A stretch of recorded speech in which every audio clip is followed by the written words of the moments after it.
Vamos lá. Boa noite a todos. Vamos então fechar nossos olhos,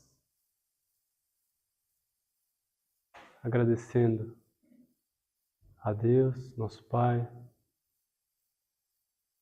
e ao nosso Mestre Jesus, pela oportunidade de estarmos aqui nesta casa que nos acolhe,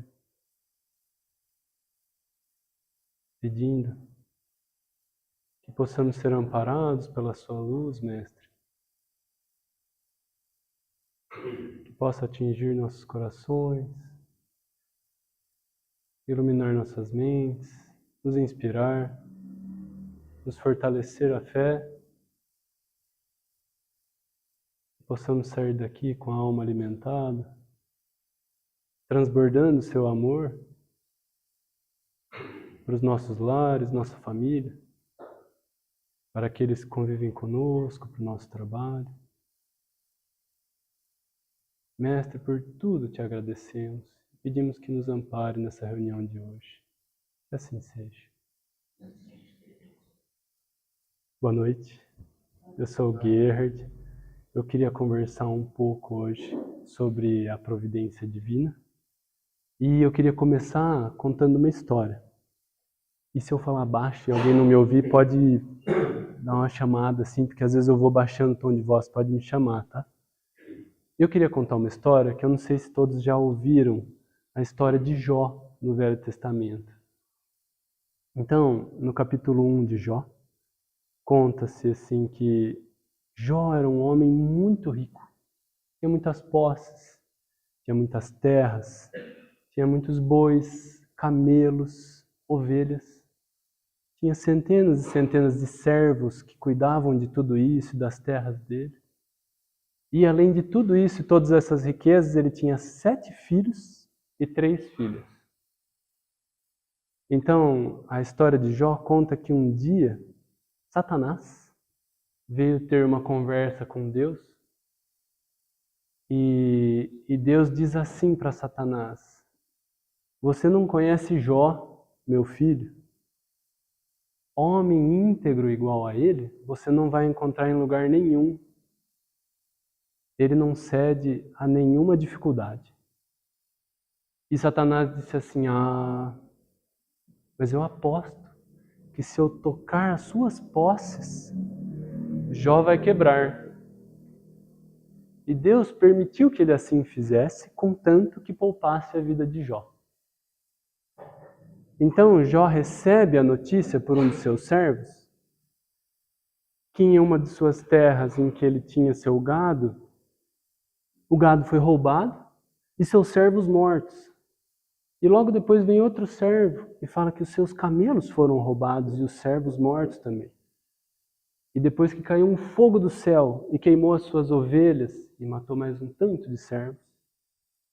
E como se não bastasse, perdeu terras, perdeu servos. Veio outro servo e diz assim que veio uma ventania muito forte e os seus filhos que estavam todos na casa do seu irmão primogênito, comendo e bebendo, a casa cedeu e caiu sobre eles e todos os seus filhos morreram.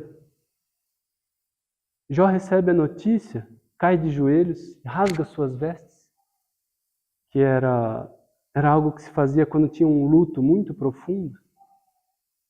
Mas quando acha que vai vir uma palavra de aflição de Jó, Jó diz assim: nu vim a este mundo do ventre da minha mãe, e nu voltarei para lá.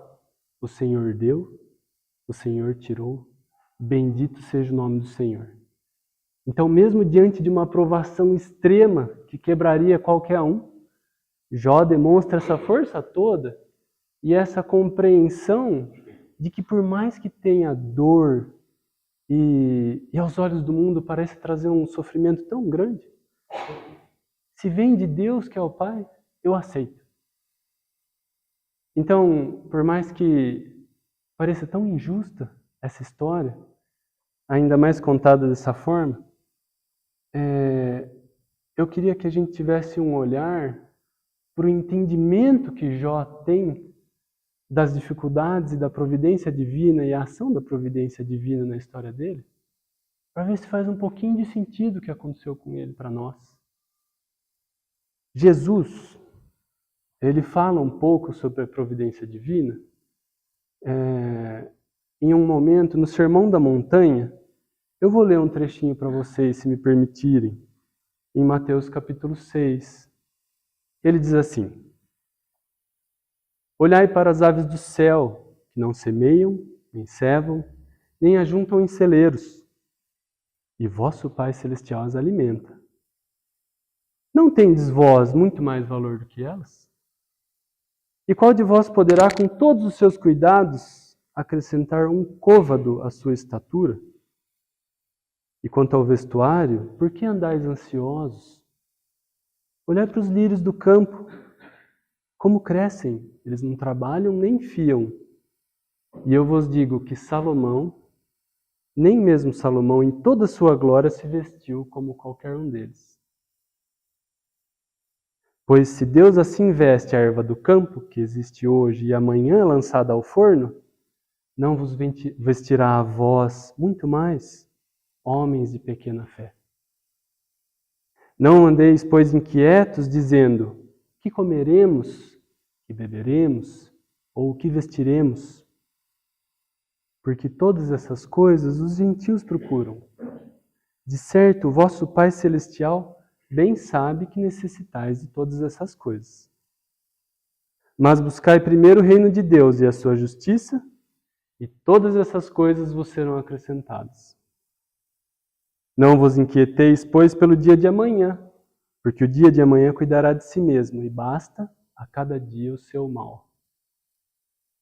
Então, uma primeira coisa que chama atenção nesse trecho é quantas vezes Jesus fala: não vos inquieteis e não fiquem ansiosos, é uma das traduções também possíveis para isso.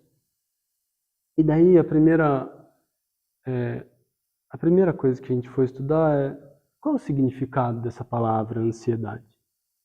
De dicionário, ela traz um sentido de angústia, aflição, e do ponto de vista psicológico, que vem um pouquinho abaixo, ele diz assim, que é um sofrimento que a gente tem por algo que por vezes ainda nem aconteceu, um medo de não dar conta de lidar com alguma coisa que possa vir a acontecer.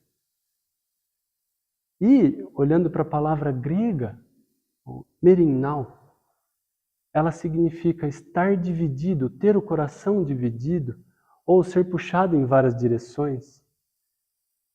E eu acho que é um pouquinho disso que eu queria falar.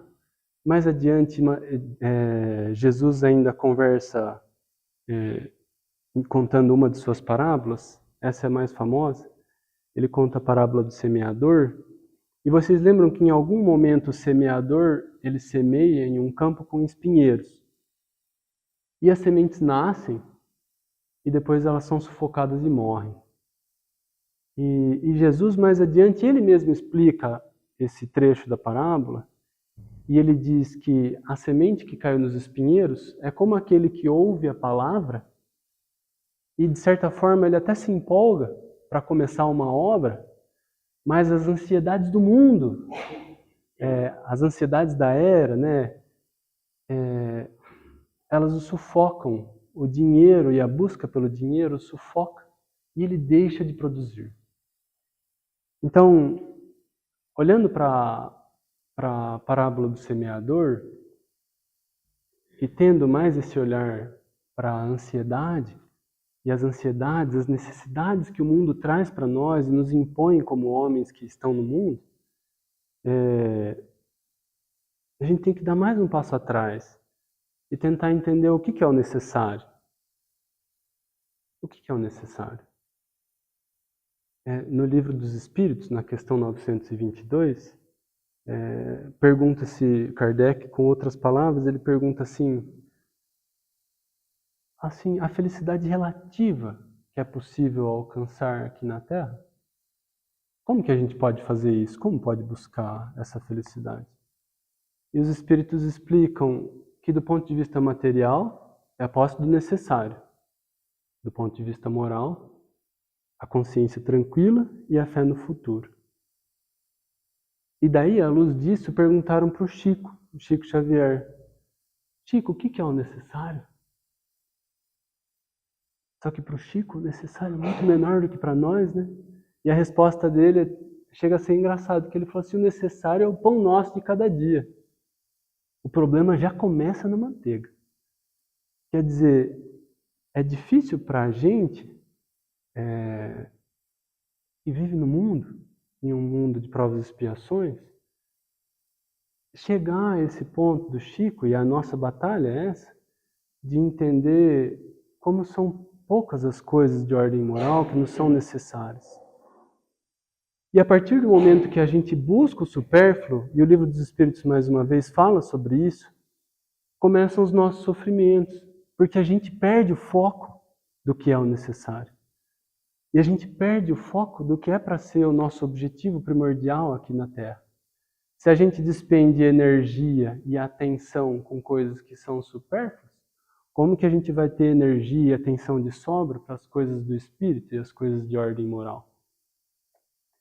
Então, sob esse olhar, a gente tem que trabalhar para buscar o necessário, porque a gente não pode ter uma leitura simplista desse trechinho de Mateus e falar assim, bom, se aqui Jesus está falando que Deus sabe tudo aquilo que a gente precisa, Deus sabe que a gente precisa comer, beber e se vestir, e ele fala, disso tudo, seu Pai não sabe. Mas se a gente fizer uma leitura simplista e falar assim, bom, então, do ponto de vista material, eu não preciso buscar nada disso, porque Deus vai me prover de forma passiva, se isso fosse verdade, a gente estagnaria em um mundo primitivo. O que motiva o homem a seguir adiante? O que motiva o homem, a inteligência do homem? Essa busca pelo conforto e a busca por suprir as nossas necessidades materiais é parte daquilo que impulsiona a gente para frente também. Então Jesus não ia dizer para a gente, espere passivamente que Deus supra todas as suas necessidades, porque Ele sabe que a gente tem que trabalhar para buscar isso. Então não é exatamente isso que Jesus quis dizer. A gente tem que trabalhar para buscar. Mas então, talvez a providência divina possa pelo menos poupar a gente dos sofrimentos aqui, né? Mas isso também não é tão verdade. Porque se for ver, sob o ponto de vista, mais uma vez, do nosso olhar do mundo, simplista e ingênuo, o que a gente pede e deseja para nós e para os outros? Vou falar a primeira coisa que eu imagino que todos nós já devemos ter falado. Eu desejo muita saúde. Para mim, em uma oração eu pediria saúde. Eu peço pelos outros também. E por vezes a gente pede isso para a providência divina. Mas às vezes, em vez de saúde, vem uma doença, uma limitação física para nós, ou que é algo que dói mais, para um filho, para um próximo, para alguém que a gente cuida. E se a gente só tem o olhar da matéria, é uma provação extrema, dor, sofrimento. Mas se a gente entendesse o Pai como um Pai bondoso que entende muito mais do que nós, o que a gente precisa, talvez a gente entendesse que o que parece uma dor, um sofrimento agora, talvez nos poupe de tanto sofrimento, essa dificuldade de locomoção, ou alguma limitação que a doença me imponha, pode ser um trabalho enorme para a minha humildade. E isso poupar a gente de muito sofrimento depois. Por vezes a gente reclama em uma viagem, tem um contratempo na viagem. E depois a gente descobre que esse contratempo fez com que a gente não fosse exposto a um mal maior, a um acidente enorme que aconteceu ali na frente. E a gente, com o nosso olhar imediatista, a gente não enxerga às vezes. E às vezes a gente pede para a providência divina alguma facilidade de ordem material, ou uma promoção no trabalho, por exemplo, um salário maior. E por vezes, nosso Pai, que entende mais do que a gente, não atende. Não atende entendendo que se a gente ganhasse aquela promoção, o aumento de salário, cairíamos em tentações graves e talvez a gente arrastasse ainda a nossa família junto e criasse um monte de débitos para as próximas, em vez de sanar os débitos que a gente já tem que quitar.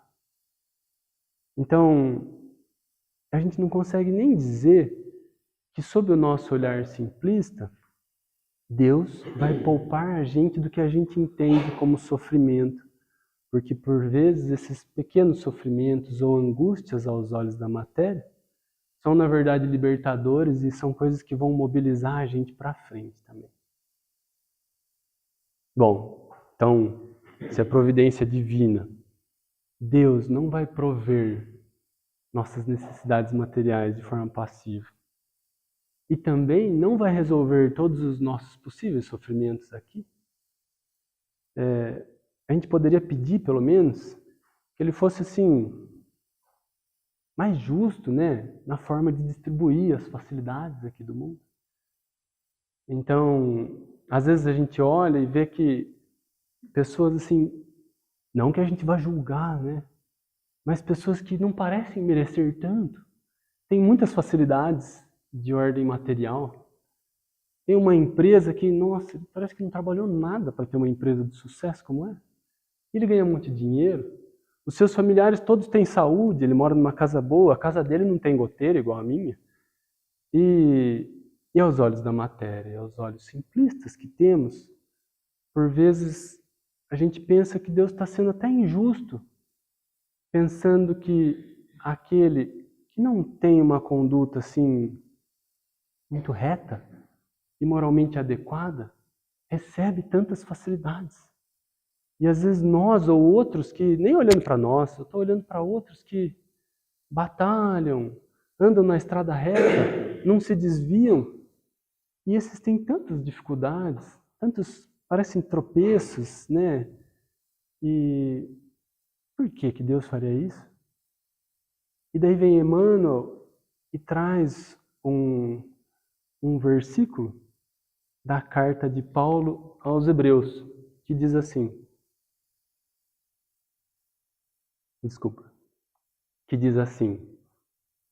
depois que fostes iluminados, suportastes grande combate de aflições. Vou falar até de novo.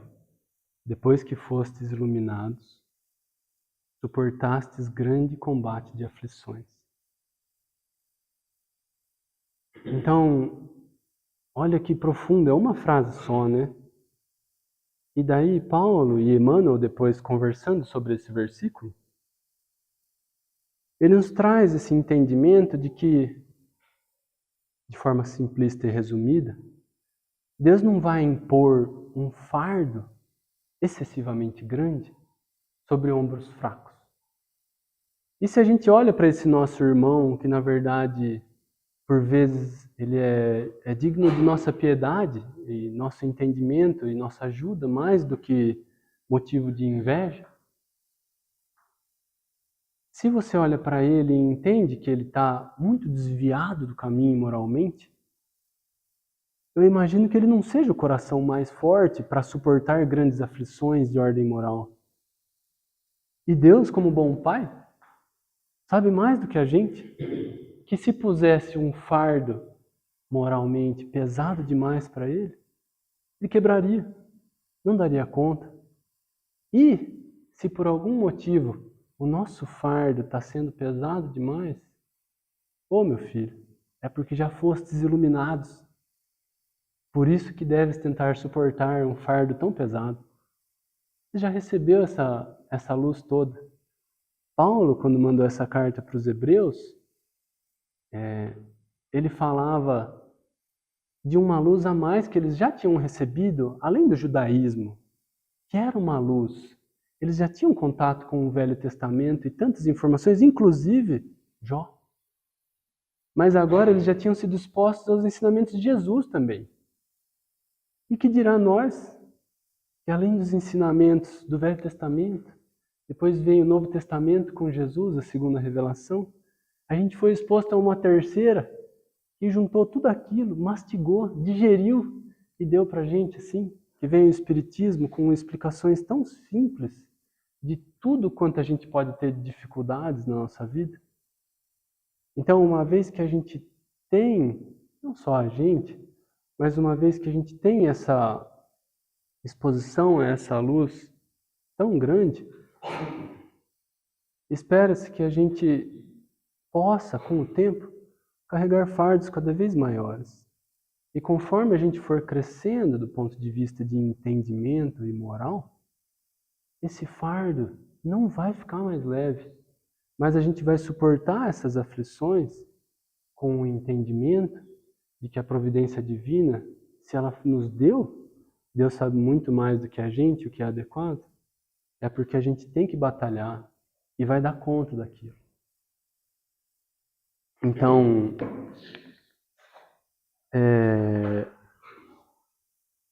por fim, um dos versículos finais desse trechinho, ele fala assim: não vos inquieteis com o dia de amanhã, pois a cada dia basta o seu mal. E dentro das nossas ansiedades, a gente faz isso com muita frequência. Da gente imaginar lá na frente coisas ruins que podem acontecer. E por vezes, se a gente não se vigia, a gente mergulha naquilo e vai longe em imaginações ruins, imaginando histórias e acontecimentos infelizes, tristes, e que estão tão distantes da gente e às vezes não faz nem tanto sentido. Olha só que loucura. Por vezes você conversa com alguém que tem uma criança, tem um filho de 5 ou 6 anos, e ele fala: nossa, eu morro de medo de quando ele entrar na faculdade e se expuser a bebidas e drogas, se eu vou conseguir dar os ensinamentos para ele, para que ele possa resistir a essas tentações quando chegar lá. Ou eu morro de medo dos meus pais morrerem, porque eles me dão tanto amparo, o que eu vou fazer se meus pais não estiverem aqui comigo? Ou morro de medo de perder meus filhos, e assim por diante. E essas aflições, por vezes, estão tão distantes da gente, e são tão nem palpáveis. Eu não estou nem falando de um familiar doente para pensar nessas coisas, e a gente já está aflito com isso. E veio um pastor metodista, que na verdade trouxe o metodista, que é o John Wesley, e ele tem um discurso que é bonito, que ele fala sobre isso. E ele usa um termo que é a graça divina, né?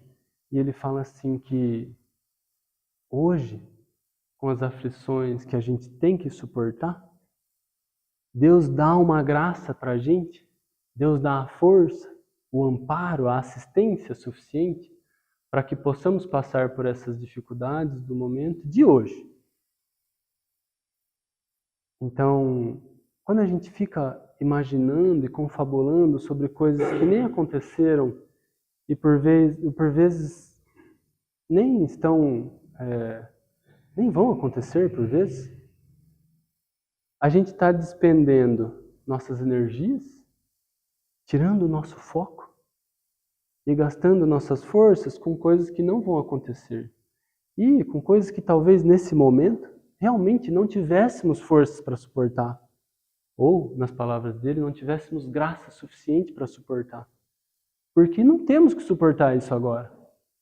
E daí quando a gente gasta essa energia para suportar o que a gente não precisa para agora, não sobra nem energia para suportar o que a gente tem de aflição e dificuldade para o momento.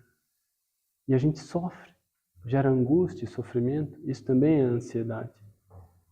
E com o entendimento que a gente tem do Evangelho de Jesus, que Deus não vai dar uma aflição maior do que a gente possa suportar, a gente tem que ter a confiança de que se um dia a gente vier a passar por tudo isso, Deus proverá a graça, Deus proverá a força e o amparo suficiente para a gente passar por essas aflições. Então não gastemos energia, despendendo as nossas energias com o que ainda não aconteceu. Então essa ansiedade com o medo do futuro, né? Então agora, sob esse entendimento do que Jesus traz do Evangelho, a gente volta para Jó. E se Jó passou por todas essas aflições, depois, só para quem ficar curioso, ele é restituído no fim de tudo, sabe? Isso tudo volta para ele. Mas se Jó passou por todas essas aflições, e daí vem o termo, provavelmente, a paciência de Jó, primeiro, Deus, no seu entendimento, enxerga que Jó teria condições de suportar todo aquele fardo, todo aquele peso. E, sob o entendimento de